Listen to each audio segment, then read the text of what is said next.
The weather has a huge impact on the choice of point. Before we even look at which point width to choose, it's interesting to have a look at should we even drive.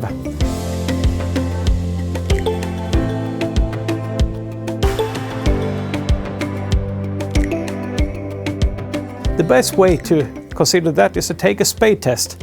There you can take a handful of soil in your hand and look what happens with it. Do we have a lot of clods that we cannot break? Then maybe to dry.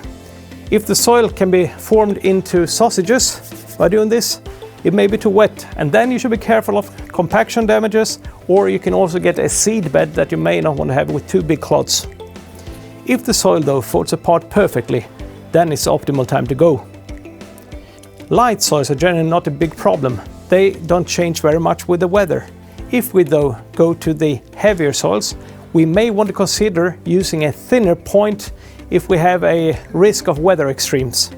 Here we would create a bottom that is very uneven. This means between the points you would get hills going up like this, and these can be used in the dry conditions to transport water upwards so that the plants always have water available in dry conditions. In wet conditions though, the areas between them will quickly build up a water pillar and drain fast.